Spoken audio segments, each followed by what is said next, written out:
ಈ ಪಂಜಾಬ್ ನಿಂದ ನೀವು ಹಸುಗಳು ತರಿಸ್ತಿದ್ದೀರಾ ನಿಜವಾಗ್ಲು? ಒಂದು 15 ದಿವಸದಲ್ಲಿ ಮರಿ ಹಾಕುವಂತ ಹಸುಗಳು, 1 ತಿಂಗಳು ಮರಿ ಹಾಕುವಂತ ಹಸುಗಳೆಲ್ಲ ತರಿಸ್ಕೊಡ್ತೀರಾ? 4 ತಿಂಗಳು ಪ್ರೆಗ್ನೆಂಟ್, 5ನೇ ತಿಂಗಳು ಪ್ರೆಗ್ನೆಂಟ್, ನಾಳೆ ನಾಡಿದ್ರಲ್ಲಿ ಕರ ಹಾಕುತ್ತೆ, ಗಾಡಿಯಲ್ಲಿ ಕೆಲವೊಂದು ಕರ ಹಾಕುತ್ತೆ, ಆತರ ಎಲ್ಲ ಬರುತ್ತೆ ಸರ್. ನೀವು ಅಲ್ಲಿ ತರಿಸ್ಬೇಕಾದ್ರೆ ಅಲ್ಲಿಂದ ಕೂಡ ಡಾಕ್ಟರ್ ಸರ್ಟಿಫೈ ಮಾಡಿ ಕಳ್ಸಿರ್ತಾರ ನಿಮಗೆ? ಈಗ 90% ನಾವೇ ಡಾಕ್ಟರ್. ಈಗ ಅದಕ್ಕೆ 27,500 ಹಸು ಕೊಟ್ಟಿದೀವಿ. ಅಂದ್ರೆ ಇದು ಸೆಂಟ್ರಲ್ ಗವರ್ಮೆಂಟ್ ಇಂದ ತಗೊಂಡಿರೋದ, ಸ್ಟೇಟ್ ಗವರ್ಮೆಂಟ್ ಇಂದ ತಗೊಂಡಿರೋದು? ಕಾನೂನು ವ್ಯಾಪ್ತಿಯಲ್ಲಿ ಹೋಗ್ಬೇಕು ಅಂದ್ರೆ ಫಸ್ಟ್ ಆಫ್ ಆಲ್ ನಮ್ಮ ಕರ್ನಾಟಕ ಸರ್ಕಾರದ ಕಾನೂನುಗಳನ್ನ ಬಹಳ ತಿದ್ದುಪಡಿ ಮಾಡ್ಬೇಕಾಗತ್ತೆ. 27 ಕೇಸ್ಗಳು ಹಾಕೊಂಡು 27 ಜನ ಬಂದು ಕ್ಷಮಾಪಣೆ ಕೇಳ್ಕೊಂಡು ಹೋಗಿದ್ದಾರೆ ನಮ್ಮ ಹತ್ರ. ಪಶು ಸಂಗೋಪನೆ ಸಚಿವರ ಜೊತೆಗೆ ಬೇಕಾದ್ರೆ ಮಾತಾಡಿ, ನಿಸರ್ಗ ಡೈರಿ ಫಾರ್ಮ್ ನಯಾಜ್ ಅವರು ಮಾತಾಡಿದ್ರು ಅಂತ. 15-20 ಡೇಸ್ ನಲ್ಲಿ ಮರಿ ಹಾಕುವಂತ ಹಸುಗಳನ್ನ ತಗೊಬಂದ್ ಕೊಟ್ಟಿರ್ತೀರಾ, ಅವ್ರ ಮನೆಗ್ ತಗೊಂಡು ಹೋಗಿ ಒಂದು 4-5 ದಿವಸಕ್ಕೆನೆ ಅದು ಪ್ರೀಮೆಚೂರ್ ಬೇಬಿನ ಹಾಕಿ ಅದು ಅಬಾರ್ಟ್ ಆಗಿ ತೀರೋಗಿದೆ, ಸತ್ತೋಗಿದಾವೆ ಅಂತ ಹೇಳಿ ನಮ್ಮಲ್ಲಿ ಬಂದಿರೋಂತ ಕಂಪ್ಲೇಂಟ್ಸ್. 27,000 ಹಸುವಲ್ಲಿ 2-3 ಹಸು 4 ಹಸುಗೆ ಯಾರು ನಾವು ದೇವರಲ್ಲ ಸರ್. ಹಲೋ ಹಲೋ ಮೇಡಮ್, ನಿಸರ್ಗ ಡೈರಿ ಫಾರ್ಮ್ ನಯೀಮ್ ಅವರು ಇದಾರಾ? ನಯಾಜ್ ಅವರು ಹೇಳಿ ಸರ್. ನಯಾಜಾ? ಹಾ ಓಕೆ ಮೇಡಮ್, ನಾವು ಒಂದ್ ಸ್ವಲ್ಪ ಮಾತಾಡ್ಬೇಕಿತ್ತು ಅವ್ರ ಹತ್ರ. ಡೆಕ್ಕನ್ ರಿಪೋರ್ಟ್ ಕನ್ನಡ ಇಂದ ಮೀಡಿಯಾದವ್ರು ಕಾಲ್ ಮಾಡ್ತಿರೋದು, ಸ್ವಲ್ಪ ಹೇಳಿ ಅವ್ರಿಗೆ. ಮೀಡಿಯಾದವರು ಏನಾಗ್ಬೇಕಿತ್ತು ಸರ್? ಒಂದಷ್ಟು ಡೌಟ್ಸ್ ಇತ್ತು, ಅದಕ್ಕೋಸ್ಕರ ಕ್ಲಾರಿಫೈ ಮಾಡ್ಕೊಳ್ಳೋಣ ಅಂತ ಹೇಳ್ಬಿಟ್ಟು ಅದಕ್ಕೆ ಫೋನ್ ಮಾಡಿದ್ವಿ. ಹೇಳಿ ಕೇಳಿ ಸರ್. ಏನು ಇಲ್ಲ, ನಿಮ್ದು ವಿಡಿಯೋಸ್ನೆಲ್ಲ ನಾವು ಅಬ್ಸರ್ವ್ ಮಾಡಿದ್ವಿ. ಅದರಲ್ಲಿ ನೀವು ಪಂಜಾಬ್ ತಳಿ ಹಸುಗಳು ಅದು ಇದೆಲ್ಲ ತರಿಸ್ತಾ ಇರೋದು ಎಲ್ಲ ಕಂಡು ಬಂದಿದೆ. ಸೊ ಅದು ಆಕ್ಚುಲ್ ಆಗಿ ಪಂಜಾಬ್ ನಿಂದ ನೀವು ಹಸುಗಳು ತರಿಸ್ತಿದ್ದೀರಾ ನಿಜವಾಗ್ಲು? ನಾವು ವಿಡಿಯೋ ಮಾಡೋದು ಅಲ್ಲಿಂದಾನೆ ಅಲ್ವಾ ಸರ್? ಅಲ್ಲ, ಕರೆಕ್ಟ್. ನಮ್ಮ ಪ್ರಶ್ನೆ ಏನು ಅಂತ ಹೇಳಿದ್ರೆ, ಯಾಕಂದ್ರೆ ಅದು ವಿಡಿಯೋ ನೋಡಿ ಫಸ್ಟ್, ಏನಾದ್ರು ಪ್ರಶ್ನೆ ಮಾಡಕ್ಕಿಂತ ಫಸ್ಟ್ ನೀವು ಅದು ವಿಡಿಯೋ ಎಲ್ಲಿಂದ ಬರ್ತಾ ಇದೆ, ಆ ವಿಡಿಯೋ ವಾತಾವರಣ ಹೇಗಿದೆ, ಅದು ಎಲ್ಲಿಗೆ ಹೋಗಿದೆ, ನಮ್ದು ಪ್ರತಿ ಒಂದು ನೀವು ಅಲ್ಲಿ ಅಬ್ಸರ್ವ್ ಮಾಡೇ ಗೊತ್ತಾಗುತ್ತೆ. ಅದಕ್ಕೇನೆ ಮೇಡಮ್, ಇಲ್ಲ ಒಂದ್ಸಲಿ ಏನ್ ಗೊತ್ತಾ, ನಮ್ದು ಡೌಟ್ಸ್ ಇರೋದನ್ನ ಕ್ಲಾರಿಫೈ ಮಾಡ್ಕೋಬೇಕು ಅಂತ ಹೇಳ್ಬಿಟ್ಟು ನಿಮ್ಗೆ. Definitely sir. ಮೇಡಮ್, ಒಂದು ಪಂಜಾಬ್ ನಿಂದ ತಳಿಗಳು ತರಿಸ್ತಿದ್ರಿ. ಈಗ ಯಾವ ತರ ಅಂದ್ರೆ ನೀವು ಒಂದು 15 ದಿವಸದಲ್ಲಿ ಮರಿ ಹಾಕುವಂತ ಹಸುಗಳು, 1 ತಿಂಗಳು ಮರಿ ಹಾಕುವಂತ ಹಸುಗಳೆಲ್ಲ ತರಿಸ್ಕೊಡ್ತೀರಾ ಹೇಗೆ ಅಂತ? Definitely sir. 7 ತಿಂಗಳು ದಾಟಿದ ತಕ್ಷಣ, ಅಥವಾ 4 ತಿಂಗಳು ಪ್ರೆಗ್ನೆಂಟ್, 5ನೇ ತಿಂಗಳು ಪ್ರೆಗ್ನೆಂಟ್, ಅಥವಾ ನಾಳೆ ನಾಡಿದ್ರಲ್ಲಿ ಕರ ಹಾಕುತ್ತೆ, ಗಾಡಿಯಲ್ಲಿ ಕೆಲವೊಂದು ಕರ ಹಾಕುತ್ತೆ, ಆತರ ಎಲ್ಲ ಬರುತ್ತೆ ಸರ್. ಬರ್ತಿದ್ಯಾ? ಹೌದು. ಯಾಕಂತ ಹೇಳಿದ್ರೆ ನೀವು ಯಾವ ತರದ ಹಸುಗಳು ತರಿಸ್ಕೊಡ್ತಿದ್ರಿ? ಯಾಕಂದ್ರೆ ಅಲ್ಲಿ ಹೇಳ್ತಿರೋದು ಕಾನೂನಲ್ಲಿ ಅವಕಾಶ ಇರೋದು ನಮಗೆ ಈ ಪ್ರೆಗ್ನೆಂಟ್ ಆಗಿರುವಂತ ಹಸುಗಳನ್ನೆಲ್ಲ ಟ್ರಾವೆಲ್ ಮಾಡಿಸಬಾರ್ದು ಅಂತಿದೆ. ಆದ್ರೂ ನೀವು ತರಿಸ್ಕೊಡ್ತಿದ್ದೀರಾ ಅಂತ ಹೇಳ್ಬಿಟ್ಟು ನಮ್ಗೆ ಒಂದಷ್ಟು ಮಾಹಿತಿಗಳು ಬರ್ತಿತ್ತು. ಸೊ ಹಾಗಾಗಿ ನಾವು ಅದನ್ನ ಕೇಳೋಣ ಒಂದ್ಸಲಿ, ನೀವು ಅದೇ ರೀತಿ ತರಿಸ್ತಿದ್ದೀರಾ ಇಲ್ಲಾಂದ್ರೆ ಆ ತರದ್ ಏನಾದ್ರು ತರಿಸ್ತಿಲ್ವಾ ಅಂತ ಕೇಳೋಣ ಅಂತ ಹೇಳ್ಬಿಟ್ಟು ಮಾಡಿದ್ದು. Okay, thanks a lot madam, thank you. ಇಲ್ಲ ಸರ್, ಎಲ್ಲವೂ ಬರುತ್ತೆ ಸರ್. ಪ್ರೆಗ್ನೆಂಟ್ ಕರುಗಳು ಕಮ್ಮಿ ಬರೋದು, ಪರ್ಮಿಷನ್ ಕರುಗಳದ್ದು ಇರಲ್ಲ. ಮೇ ಬಿ 2-1ಕ್ಕೆ ಪರ್ಮಿಷನ್ ಇದೆ. ಕರುಗಳಲ್ಲ ಮೇಡಮ್, ಹಸುಗಳು. ಈಗ ಅದು ಹೊಟ್ಟೆನಲ್ಲಿ ಪ್ರೆಗ್ನೆಂಟ್ ಇದೆ ಅಂತ ಹೇಳಿದ್ರೆ, ಅಂದ್ರೆ ಹೊಟ್ಟೆ ಟೈಮ್ ಎಷ್ಟು ಹಸುಗಳನ್ನ ತರಿಸ್ತೀರಾ ಮೇಡಮ್ ನೀವು? ಸರ್, ಒಂದು ಬಾಡಿಯಲ್ಲಿ 8 ಹೆವಿ ಬಾಡಿ ಮೇಂಟೆನೆನ್ಸ್ ಜಾಸ್ತಿ ಇದೆ ಬಾಡಿ ಅಂದ್ರೆ 8 ಬರುತ್ತೆ, ಇಲ್ಲ ಅಂದ್ರೆ 9. ಓಕೆ. ನೀವು ಅಲ್ಲಿ ತರಿಸ್ಬೇಕಾದ್ರೆ ಅಲ್ಲಿಂದ ಕೂಡ ಡಾಕ್ಟರ್ ಸರ್ಟಿಫೈ ಮಾಡಿ ಕಳ್ಸಿರ್ತಾರ ನಿಮ್ಗೆ, ಲೈಕ್ ಈ ತರ ಟ್ರಾವೆಲ್ ಮಾಡಿಸಬಹುದು ಅಂತ ಹೇಳ್ಬಿಟ್ಟು? Definitely sir, health certificate confirm ಮಾಡ್ಕೊಂಡೇ ತಗೊಂಡ್ಬರೋದು. ಸೊ ಅಲ್ಲಿ ಯಾವ ಡಾಕ್ಟರ್ ಹತ್ರ ನೀವು ಇದ್ ಮಾಡಿಸ್ತೀರಾ ಅಂತ ಹೇಳ್ಬಿಟ್ಟು ಏನಾದ್ರು ಮಾಹಿತಿ ಕೊಡ್ಬೋದಾ ಸರ್? ನೀವು ಡೈರೆಕ್ಟ್ ಒಂದ್ ನಿಮಿಷ ಇರಿ. ಹಲೋ ಸರ್, ನಮಸ್ತೆ. ನಮಸ್ತೆ ಸರ್. ಡೆಕ್ಕನ್ ರಿಪೋರ್ಟ್ ಕನ್ನಡ ಇಂದ ಮಾತಾಡ್ತಿರೋದು, ರೋಲ್ಯಾಂಡ್ ಅಂತ ಹೇಳಿ. ಅದೇ ನಮ್ಗೊಂದಷ್ಟು ಮಾಹಿತಿ ಬಂದಿತ್ತು, ನಾವು ನಿಮ್ಮ ವಿಡಿಯೋಗಳನ್ನ ಕೂಡ ನೋಡಿದ್ವಿ. ನೋಡಿ ಆದ್ಮೇಲೆ ಅದರಲ್ಲಿ ನೀವು ಅದೇ ಒಂದು ಪ್ರೆಗ್ನೆಂಟ್ ಹಸುಗಳನ್ನ ತರಿಸ್ಕೊಡ್ತೀರಾ ಅಂತ ಹೇಳ್ಬಿಟ್ಟು ಎಲ್ಲ ವಿಡಿಯೋದಲ್ಲಿ ಹೇಳ್ತಿದ್ರಿ. ಹೌದು. ಸೊ ಹಾಗಾಗಿ ಅದನ್ನ ತರಿಸ್ಕೊಡ್ತಿದ್ದೀರಾ ಇಲ್ಲಾಂದ್ರೆ ಬರೀ ಕರುಗಳನ್ನ ಮಾತ್ರ ತರಿಸ್ತಿದ್ದೀರಾ ಅಂತ ಹೇಳಿ ನಮ್ ಡೌಟ್ ಇತ್ತು. ಅದಕ್ಕೆ ಕಾಲ್ ಮಾಡಿದ್ವಿ. ಮೇಡಮ್ ಹೇಳಿದ್ರು ಇಲ್ಲ ತರಿಸ್ಕೊಡ್ತೀವಿ, ಪ್ರೆಗ್ನೆಂಟ್ ಹಸುಗಳನ್ನ ತರಿಸ್ತಿದೀವಿ ಅಂತ ಹೇಳಿ ಹೇಳಿದ್ರು. ಈಗ ನಮ್ಮಲ್ಲಿ ಏನ್ ಗೊತ್ತಾ ಸರ್, ಈಚ್ ಅಂಡ್ ಎವ್ರಿ ಅಲ್ಲಿಂದ ಹಸು ಲೋಡ್ ಆಗಿದ್ ವಿಡಿಯೋ ಪ್ಲಸ್ ಇಲ್ಲಿ ಡಂಪ್ ಆಗಿರೋ ವಿಡಿಯೋ. ಯಾರು ನಯಾಜ್ ಅವ್ರ ತಾನೆ ಸರ್ ಮಾತಾಡ್ತಿರೋದು? ಹಾ ಸರ್, ಹೇಳಿ ಸರ್.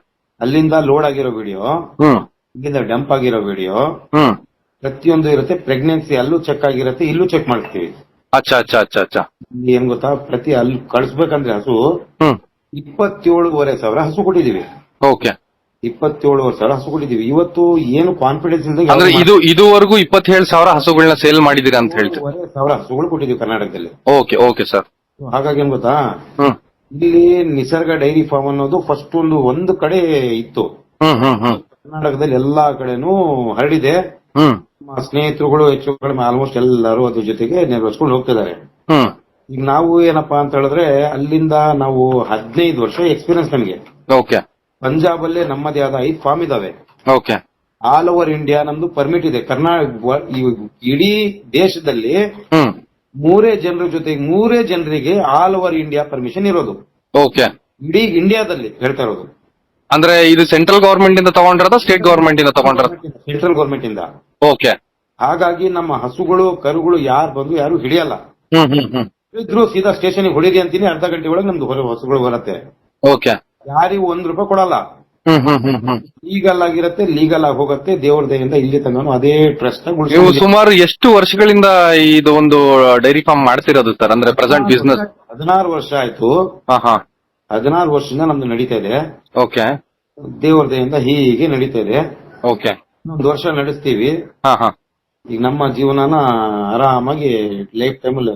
ಒಳ್ಳೇದು ಸರ್, ಒಳ್ಳೇದು ಸರ್. ಈಗ ನಮ್ಗೆ ಅಲ್ಲಿಂದ ಡಾಕ್ಟರ್ಸ್ ನ ಯಾರು ಸರ್ಟಿಫೈ ಮಾಡಿಸ್ತಿರಲ್ಲ, ಡಾಕ್ಟ್ರು ಯಾರು ಅಂತ ಹೇಳಿ ಏನಾದ್ರು ಮಾಹಿತಿ ಕೊಡ್ಬೋದು? ಇಲ್ಲಿ ಬಂದಾದ್ಮೇಲೆ ಚೆಕ್ ಆಗ್ತಾವ ಸರ್ ಅದು ಹಸುಗಳು, ಅದ ಹೆಲ್ತ್ ಕಂಡೀಷನ್ ಯಾವ ತರ ಇದೆ ಅಂತ ಹೇಳ್ಬಿಟ್ಟು? ಚೆಕ್ ಆದ್ಮೇಲೆ ಕೊಡೋದು ಸರ್. ಹೌದಾ? ಅಂದ್ರೆ ನಮ್ಮ ಸ್ಟೇಟ್ ನಲ್ಲೂ ಕೂಡ ಡಾಕ್ಟರ್ಸ್ ಅಂದ್ರೆ ಗವರ್ಮೆಂಟ್ ಡಾಕ್ಟರ್ಸ್ ಮಾಡ್ತಾರ, ಪ್ರೈವೇಟ್ ಡಾಕ್ಟರ್ಸ್ ಸರ್ ಅದು? ಈಗ 90% ನಾವೇ ಡಾಕ್ಟರ್. ಈಗ ಅದಕ್ಕೆ ಇನ್ನೂ ಡೌಟ್ ಇದ್ರೆ ನಾವು ಡಾಕ್ಟರ್ ಇಂದಾನೆ, ಗವರ್ಮೆಂಟ್ ಡಾಕ್ಟರ್ ಇಂದಾನೆ ಮಾಡಿಸ್ಕೊಡ್ತೀವಿ. ಅಲ್ಲ, ನೀವು ರೆಗ್ಯುಲರ್ ಆಗಿ ಮಾಡಿಸ್ಕೊಡ್ತಿದ್ದೀರಾ ಇಲ್ಲಾಂದ್ರೆ ಕೇಳಿದ್ರೆ ಮಾತ್ರ ಮಾಡಿಸ್ಕೊಡ್ತೀರಾ ಅಂತ ಹೇಳಿ ಅಷ್ಟೇನೆ? ನಾವು ಆಕ್ಚುಲಿ ಅದು ಕರು ಹಾಕೋ ಲೆವೆಲ್ ಗೊತ್ತಾಗ್ಬಿಡತ್ತೆ, ಚೆಕ್ ಮಾಡೋಂತ ಅವಶ್ಯಕತೆ ಇರಲ್ಲ.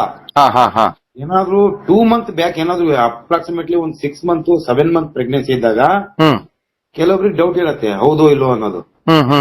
ಅದನ್ನ ಚೆಕ್ ಮಾಡ್ಕೊಡ್ತೀವಿ. ಬಾಕಿದು 7.5 ಮಂತ್ ಆದ್ಮೇಲೆ ಚೆಕ್ ಮಾಡೋ ಅವಶ್ಯಕತೆ ಇರಲ್ಲ. ಹಾಲ್ ಬರತ್ತಲ್ಲ, ಅದರಲ್ಲೇ ಗೊತ್ತಾಗ್ಬಿಡತ್ತೆ. ನಮ್ಗೆ ಆಕ್ಚುಲಿ ಕಾಲ್ ಮಾಡಿದ ಉದ್ದೇಶ ಏನು ಅಂತ ಹೇಳಿದ್ರೆ ಸರ್, ಈಗ ಈ ಅಂದ್ರೆ ಪ್ರೆಗ್ನೆಂಟ್ ಆಗಿರುವಂತ ಪ್ರಾಣಿಗಳನ್ನ ಸಾಗಣೆ ಮಾಡಬಾರ್ದು ಅಂತ ಹೇಳ್ಬಿಟ್ಟು ಕಾನೂನಲ್ಲಿ ಇದೆ. ಹಾಗೆ ಆಗಿದ್ರು ಕೂಡ ಇಲ್ಲಿ ಒಂದಷ್ಟು ಸಾಗಾಟಗಳು ನಡೀತಿದಾವೆ. ಇದು ಲೀಗಲ್ ಆಗಿದ್ಯಾ ಇಲ್ಲೀಗಲ್ ಆಗಿದ್ಯಾ ಅಂತ ಹೇಳ್ಬಿಟ್ಟು ಒಂದಷ್ಟು ದೂರುಗಳು ಬಂದಿದ್ವು ನಮಗೆ. ಆ ನಿಟ್ಟಿನಲ್ಲಿ ನಿಮ್ ವಿಡಿಯೋಗಳನ್ನ ನೋಡಿದಾಗ ನೀವು ಪ್ರೆಗ್ನೆಂಟ್ ಹಸುಗಳನ್ನ ತರಿಸ್ಕೊಡ್ತಿದೀವಿ ಅಂತ ಹೇಳಿ ವಿಡಿಯೋದಲ್ಲೆಲ್ಲ ಹೇಳಿರ್ತೀರಿ. ಸೊ ಅದು ಅದ್ ನಿಜವಾಗ್ಲೂ ಸಾಧ್ಯ ಇದೆಯಾ ಅಂತ ಹೇಳ್ಬಿಟ್ಟು ನಮ್ಗೆ ಡೌಟ್ ಇತ್ತು. ಆ ಕಾರಣಕ್ಕಾಗಿ ನಿಮ್ಗೆ ಕಾಲ್ ಮಾಡಿ ಕೇಳ್ತಿರೋದು ಸರ್. ಏನ್ ಗೊತ್ತಾ, ನಮ್ಮಲ್ಲಿ 13 ಟಿವಿ ಚಾನಲ್ ಇಂಟರ್ವ್ಯೂ ಆಗಿದಾವೆ. ಬಹಳಷ್ಟು ಜನ ಬರ್ತಾರೆ, ಬಹಳಷ್ಟು ಜನ ಮಾಡ್ತಾರೆ. ಈಗೇನ್ ಗೊತ್ತಾ, ಅವರು ಫಾರ್ಮರ್ ಪ್ರೊಟೆಸ್ಟ್. ಈಗ ಯಾರು ನಮ್ ವಿರುದ್ಧ ಬರ್ತಾರೋ ಅವ್ರ ವಿರುದ್ಧ ನಾವು ಹೋಗಲ್ಲ, ರೈತರೇ ಬಂದ್ಬಿಡ್ತಾರೆ. ಯಾಕಂದ್ರೆ ಇವತ್ತು ಬ್ರೀಡಿಂಗ್ ಮಾಡಬೇಕು ಅಂತ ಕರ್ನಾಟಕದಲ್ಲಿ ಇರೋದು. ಇವತ್ತು ನಾವು 10ನೇ ಜನರೇಷನ್ ಹಸುಗಳನ್ನ ಇಲ್ಲಿ ನಾವು ಬ್ರೀಡ್ ಮಾಡ್ಲಿಕ್ಕೆ ಆಗಲ್ಲ. ಅಲ್ಲಿಂದ ಹಸು ಪ್ರೆಗ್ನೆನ್ಸಿ ಹಸುಗಳು ತಗೊಂಡ್ಬಂದು ಅಲ್ಲಿಂದ ಕರುಗಳು ಬೆಳೆಸ್ಕೊಂಡು ಬ್ರೀಡಿಂಗ್ ಆರ್ಟಿಕಲ್ ಇದೆ ಅದು 1969. ಅದರಲ್ಲಿ ನಿಮಗೆ 1969 ಅಲ್ಲಿ ರೂಲ್ ಅಲ್ಲಿ ಏನಾಗಿದೆ ಅಂದ್ರೆ ಕೌ ಟ್ರಾನ್ಸ್ಪೋರ್ಟೇಷನ್ ರೆಗ್ಯುಲೇಷನ್ ಇದೆ.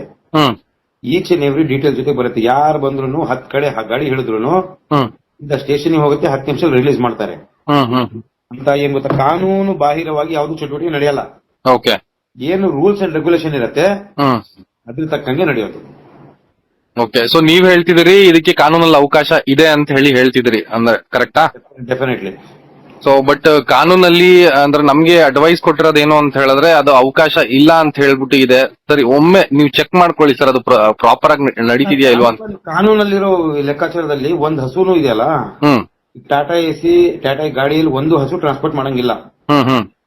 ಕಾನೂನಲ್ಲಿರೋದು ಅದಕ್ಕೆ ಆದ ಒಂದ್ ಹಸು ತಗೊಂಡೋಗ್ಬೇಕಂದ್ರೂ ಅದಕ್ಕೆ ಆದ ಒಂದು ರೂಲ್ ಇದೆ. ಬಟ್ ಅವೆಲ್ಲ ರೂಲ್ ಫಾಲೋ ಮಾಡ್ತೀರಿ ಅಂತ ಹೇಳಿದಾಗ ಒಬ್ಬ ಒಂದು ಗಾಡಿ ಇಟ್ಕೊಂಡು ಅಶೋಕ್ ಲೈಲ್ಯಾಂಡ್ ಏನೋ ಇಟ್ಕೊಂಡು ಬದುಕ್ತಾ ಇರೋನು ಅವ್ರು ಜೀವನ ಮಾಡಕ್ ಆಗಲ್ಲ. ಕಾನೂನು ವ್ಯಾಪ್ತಿಯಲ್ಲಿ ಹೋಗ್ಬೇಕು ಅಂದ್ರೆ ಫಸ್ಟ್ ಆಫ್ ಆಲ್ ನಮ್ ಕರ್ನಾಟಕ ಸರ್ಕಾರದ ಕಾನೂನುಗಳನ್ನ ಬಹಳ ತಿದ್ದುಪಡಿ ಮಾಡ್ಬೇಕಾಗತ್ತೆ. ಯಾಕೆಂದ್ರೆ ಫಸ್ಟ್ ನಮ್ಮ ಕರ್ನಾಟಕದಲ್ಲಿ ಹೆಸರುಘಟ್ಟದಲ್ಲಿ ನಮ್ದು ಸೆಮೆನ್ ಆಗ್ತಾ ಇರೋದು. ಎಲ್ಲರಿಗೂ ಸೆಮೆನ್ ಕೊಡ್ಲಿ, ಎಲ್ಲರಿಗೂ 10ನೇ ಜನರೇಷನ್ ಬ್ರೀಡ್ ಡೆವಲಪ್ಮೆಂಟ್ ಮಾಡ್ಲಿ. ಯಾರು ಪಂಜಾಬ್ ಕಡೆ ಹೋಗಲ್ಲ, ಯಾರು ಹೋಗಲ್ಲ. ನಮ್ಮಲ್ಲಿ ನಾವು ಡೆವಲಪ್ ಮಾಡೋಣ, ನಮ್ದು ಮುಗೀತೀಗ, ಇನ್ನೊಂದು ವರ್ಷ ಮಾಡ್ತೀವಿ. ದೇವ್ರದಿಂದ ಆರಾಮಾಗಿ ನೆಮ್ಮದಿಯಾಗಿ ನಾವು ಇರ್ತೀವಿ. ಬಟ್ ಈ ಕರ್ನಾಟಕದಲ್ಲಿ ಏನೋ ಒಂದ್ ರೈತರು ಬ್ರೀಡಿಂಗ್ ಅಲ್ಲಿ ಮಾಡ್ಕೊಂಡು ಏನೋ ಒಂದ್ ಸಕ್ಸಸ್ ಆಗ್ತಿದ್ದಾರೆ. ಅಂತವರಿಗೆ ಅದ್ ಬರಲ್ಲ ಇದ್ ಬರಲ್ಲ ಅಂತ ಅವರ ಒಂದು ಸಕ್ಸಸ್ಗೆ ನಾವು ಒಡೆ ಆಗಕ್ ಬರ್ತೀವಿ. ಹಾಗಾಗಿ ಎಲ್ಲಾ ರೀತಿಯಾದ ಕಾನೂನಿನ ಹೋರಾಟಕ್ಕೆ ರೆಡಿಯಾಗಿ 27 ಕೇಸ್ಗಳು ಹಾಕೊಂಡು 27 ಜನ ಬಂದು ಕ್ಷಮಾಪಣೆ ಕೇಳ್ಕೊಂಡು ಹೋಗಿದ್ದಾರೆ ನಮ್ಮ ಹತ್ರ. ನಿಮ್ ಮೇಲೆ ಆಲ್ರೆಡಿ 27 ಕೇಸ್ ಹಾಕಿದ್ರಾ? ಹಾಕಿ ಎಲ್ಲ ಕ್ಲಿಯರ್ ಆಗಿ ಎಲ್ಲ. ಯಾಕಂದ್ರೆ ಈಗ ಬಿಸ್ನೆಸ್ ಮಾಡ್ತೀವಿ ಅಂದಾಗ ಎಲ್ಲದಕ್ಕೂ ಪ್ರೊಡಕ್ಷನ್ ರೆಡಿ ಇರಬೇಕು, ನಾವು ಮಾಡ್ತಾ ಇರೋ ಕೆಲಸನೂ ನಾವು ಸ್ಯಾಟಿಸ್ಫೈಡ್ ಆಗಿರ್ಬೇಕು, ಬೇರೆಯವರಿಗೂ ಕಾನೂನು ವ್ಯಾಪ್ತಿಯಲ್ಲಿ ಇರಬೇಕು. ಓಕೆ, ಎಲ್ಲಾ ವ್ಯಾಪ್ತಿಯಲ್ಲಿ ಇದ್ದಾಗ ಮಾತ್ರ ನಡೆಯೋದು. ಇಲ್ಲಿಗಲ್ ಆಕ್ಟಿವಿಟೀಸ್ ಹೆಚ್ಚಿನ ಮಾಡಕ್ಕಾಗತ್ತೆ.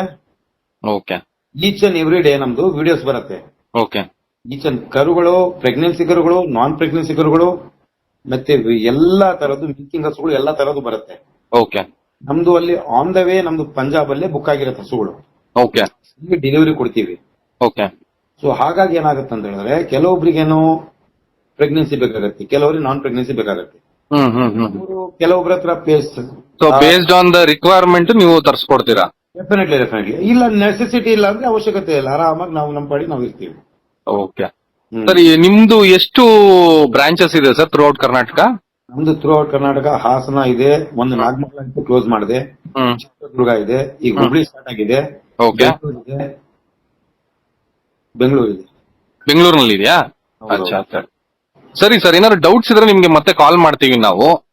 ನಾವು ಒಂದ್ಸಲಿ ನಾವು ಕ್ಲಾರಿಫೈ ಮಾಡ್ಕೋತೀವಿ. ನಮ್ಮಲ್ಲಿ ಏನು ಅಂತ ಹೇಳಿದ್ರೆ, ನೀವು ಈ ತರ ಟ್ರಾನ್ಸ್ಪೋರ್ಟೇಶನ್ ಮಾಡ್ತಿರೋದು ಮೂಕ ಪ್ರಾಣಿಗಳಿಗೆ ಒಂಥರ ಚಿತ್ರಹಿಂಸೆ ಆಗ್ತಿದೆ ಅನ್ನೋ ರೀತಿನಲ್ಲಿ ನಮಗೆ ಕಂಪ್ಲೇಂಟ್ಸ್ ಗಳು ಬಂದಿದ್ವು. ಆ ನಿಟ್ಟಿನಲ್ಲಿ ನಮ್ಮಲ್ಲಿ ಒಂದ್ಸಲಿ ರೋಲ್ಯಾಂಡ್ ಅಂತ ಹೇಳಿ ಡೆಕ್ಕನ್ ರಿಪೋರ್ಟ್ ಕನ್ನಡ ಇಂದ ಮಾತಾಡ್ತಿರೋದು ಸರ್. ಬನ್ನಿ ಒಂದ್ಸಲಿ ಇಂಟರ್ವ್ಯೂ ಮಾಡೋಣ. ಡೆಫಿನೆಟ್ಲಿ ಬರ್ತೀನಿ ಸರ್, ಬರ್ತೀನಿ. ಸೊ ಪಬ್ಲಿಕ್ಕಿಗೆ ಈಗ ಫಾರ್ಮರಿಗೆ ಏನ್ ಬೇಕು, ನಮ್ಮ ಸರ್ಕಾರದಲ್ಲಿ ನೀವೊಂದು ಕೆಲಸ ಮಾಡಿ, ಪಶು ಸಂಗೋಪನೆ ಸಚಿವರ ಜೊತೆಗೆ ಬೇಕಾದ್ರೆ ಮಾತಾಡಿ. ನಿಸರ್ಗ ಡೈರಿ ಫಾರ್ಮ್ ನಯಾಜ್ ಅವರು ಮಾತಾಡಿದ್ರು ಅಂತ. ಯಾರು ಹೆಸರು? ಪಶು ಸಂಗೋಪನೆ ವೆಂಕಟೇಶ್ ಅವರು. ವೆಂಕಟೇಶ್ ಅಂತನಾ? ಅವ್ರಿಗೆ ಮಾತಾಡಿ. ನಮ್ದು ಏನ್ ಗೊತ್ತಾ, ರೂಲ್ ಕ್ರಾಸ್ ಮಾಡಲ್ಲ. ಓಕೆ. ಈಗ ಚಿತ್ರಹಿಂಸೆ ಅಂತ ಹೇಳಿದಾಗ 5 ಸ್ಟಾಪ್ ಅಲ್ಲೂ ನಮ್ಮದೇ ಆದ ಪರ್ಟಿಕ್ಯುಲರ್ ಜಾಗ ಇದೆ.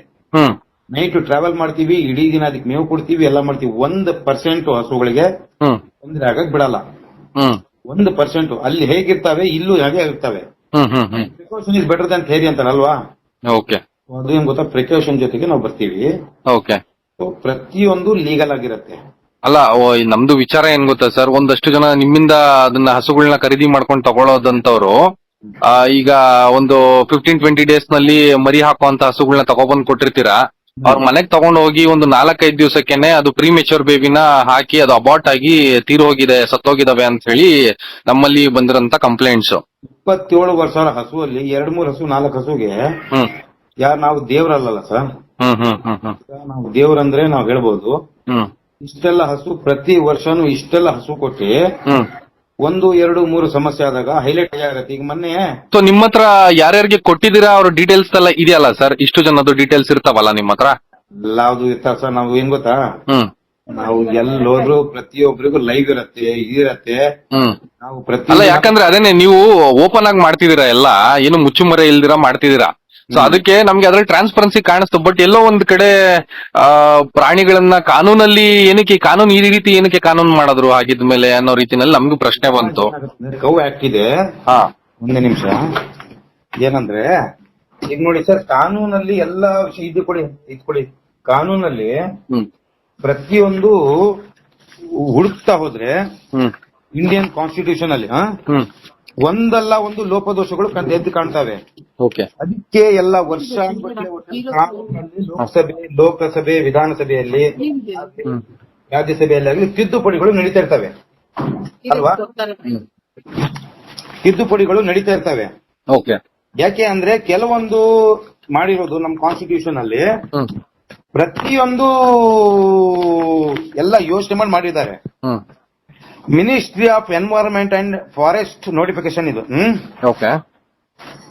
Whereas the draft of transportation of the animals amendment rules 2008 were published as required by the sub-sanction of sanction 38 to the prevention of currently animals act 1960. ಇದು ಒಂದು ಕಾಪಿ ಇದೆ. ಯಾಕಂದ್ರೆ ನಮ್ಮ ಒಂದು ವಿಚಾರ, ಹಸುಗಳಲ್ಲಿ ಏನಾದ್ರೂ ಒಂದು ಒಬ್ರಿಗೆ ಒಳ್ಳೇದಾಗ್ತಾ ಇದೆ ಅಂದ್ರೆ ಏನು ಶಂಕರಪ್ಪರೇ, ಒಂದು ಚೆನ್ನಾಗಾಗ್ತಾ ಇದೆ. ನನ್ನ ಜೊತೆಗೆ ಒಂದು 20 ಜನ ರೈತರು ಕೂತ್ಕೊಂಡ್ಯಾರ ಇಲ್ಲಿ. ನಾನು ಅದಕ್ಕೆ ಲೋಡ್ ಸ್ಪೀಕರ್ ಆಗಿ ಮಾತಾಡ್ತಾ ಇದ್ದೀನಿ. ನಮ್ ಜೊತೆಗೆ ಒಬ್ರು ಹೀಗೆ ಒಂದು ಚಾನಲ್ ಬಂದಿತ್ತು, ಇಲ್ಲಿಗೆ ನೇರವಾಗಿ ಬಂದಿತ್ತು, ಹಾಗೆ ಹೀಗೆ ಅಂತ ಹೇಳಿ ಇಲ್ಲಿಂದ ಕ್ಷಮಾಪಣೆ ಕೇಳ್ಕೊಂಡು ಹೋದ್ರು. ಯಾವುದು ಆ ಚಾನಲ್ ಹೆಸರು ಯಾವ್ದದು V2 V2 ಯಾವ್ದೋ ಇತ್ತು. ಓಕೆ 13-14 ಇಂಟರ್ವ್ಯೂ ಆಗಿದೆ ನಮ್ಗೆ. ದೇವರದೆಯಿಂದ ಪಾರ್ಶಿಯಾಲಿಟಿ ಕರೆಕ್ಟ್ ಆಗಿ ನಾವು ಇದ್ ಮಾಡ್ತಿದೀವಿ. ಎಲ್ಲಾದನ್ನು ಸರಿ ಮಾಡಕ್ಕೆ ನಾವು ದೇವರಲ್ಲ, ಹೌದಲ್ಲ ಸರ್? ಹೇಳಿ ಸರ್, ಹೇಳಿ, ಕೇಳಿಸ್ತಾ ಇದೆ. ಎಲ್ಲಾದನ್ನು ಸರಿ ಮಾಡಕ್ಕೆ ನಾವು ದೇವರಲ್ಲ. ಹಾ. ಈಗ ನಮ್ಮ ಮನೆ ಪಕ್ಕ ಒಬ್ಬ ಒಳ್ಳೆ ಒಂದು 26-27 ಇಯರ್ಸ್ ಓಲ್ಡ್ ಹುಡುಗ ರಾತ್ರಿ ಚೆನ್ನಾಗಿದ್ದ, ಬೆಳಗ್ಗೆ ಇಮಿಡಿಯೇಟ್ಲಿ ಡೆತ್ ಆಗ್ಬಿಡ್ತು. ಪ್ರಾಣ ಅಲ್ವಾ? ಓಕೆ. ಜೀವ ಅವನ ಜೊತೆಗಿದ್ದು. ಪ್ರಯತ್ನ ನಮ್ದು, ಪ್ರಯತ್ನ ಮಾಡ್ತಿದೀವಿ. ಕಂಪ್ಲೇಂಟ್ ಬಂದ್ರೆ ಕಂಪ್ಲೇಂಟ್ ತಗೊಳ್ಳಿ. Okay. I will ready for the fight against corruption. Corruption ಅಂತ ಅಲ್ಲ, ಕಂಪ್ಲೇಂಟ್ ಅಂತ ಅಲ್ಲ ಸರ್. ನಮ್ಗೆ ಏನು ವಿಚಾರ ಬಂದಿತ್ತಲ್ಲ ಅದೊಂದು ಕ್ಲಾರಿಫಿಕೇಶನ್ ಕೇಳೋಣ. ಈಗ ನಾವ್ ಯಾವ್ದೇ ಸುದ್ದಿ ಮಾಡಿದಾಗ ಅದು ಅಲ್ವಾ, ನೇರವಾಗಿ ಅಲ್ಲ. ಇವಾಗ ನೀವು ಆಲ್ರೆಡಿ ಹೇಳಿದ್ರಲ್ಲ ಸರ್, ನಮ್ಗೆ ಕ್ಲಾರಿಫಿಕೇಶನ್ ಬೇಕಿದ್ದು ಇಲ್ಲ ಇಷ್ಟೇನೆ. ಯಾಕಂತ ಹೇಳಿದ್ರೆ ನಮ್ಗೆ ನೀವು ನಿಜವಾಗ್ಲೂ ಗರ್ಭ ಧರಿಸಿರುವಂತ ಹಸುಗಳನ್ನ ತರಿಸ್ತಿದ್ರ ಇಲ್ವಾ ಅಷ್ಟೇ ವಿಚಾರ ಗೊತ್ತಾಗ್ಬೇಕಾಗಿತ್ತು. ಮತ್ತೆ ಅಲ್ಲಿಂದ ಇಲ್ಲಿಂದ ತಗೋಬರ್ಬೇಕಾದ್ರೆ ಅದನ್ನ ಡಾಕ್ಟರ್ಸ್ ಸರ್ಟಿಫೈ ಮಾಡ್ಕೊಡ್ತಿದಾರ ಅಂತ ಹೇಳಿ. ಈಚ್ ಅಂಡ್ ಎವ್ರಿ ಅನಿಮಲ್ಸ್ ಇದಾವಲ್ಲ, ಡಾಕ್ಟರ್ ಸರ್ಟಿಫೈ ಆಗಿ ಬಂದಿರತ್ ನಮ್ಮ ಹತ್ರ. ಓಕೆ. ಎಲ್ಲ ಈಚ್ ಅಂಡ್ ಎವ್ರಿ. ಯಾಕಂದ್ರೆ ಅಲ್ಲ, ಪಂಜಾಬ್ ನಲ್ಲಿ ಯಾರು ಸರ್ ಡಾಕ್ಟರ್ ಸರ್ಟಿಫೈ ಮಾಡ್ತಿರೋದು, ಏನಾದ್ರು ಮಾಹಿತಿ ಕೊಡ್ಲಿಕ್ಕೆ ಆಗ್ತದಾ? 50-100 ಜನ ಇದಾರೆ ಸರ್ ನಮ್ಮ ಹತ್ರ. ಅಚ್ಚಾ. Okay sir, thank you. ಏನಾದ್ರು ಡೌಟ್ಸ್ ಇದ್ರೆ ಕಾಲ್ ಮಾಡ್ತೀನಿ ಸರ್ ನಾನು. ಬನ್ನಿ, ಮಾತಾಡೋಣ, ಡಿಸ್ಕಸ್ ಮಾಡೋಣ. ಓಕೆ, ಆಯ್ತು ಸರ್, ಆಗ್ಲಿ. Thank you. ಎಲ್ಲಿಂದ ಮಾತಾಡ್ತಾರೆ ನೀವು? Deccan Report Kannada sir. ಹೌದಾ? ಬನ್ನಿ ಸರ್, ಮಾತಾಡೋಣ. ಆಯ್ತು. ಓಕೆ.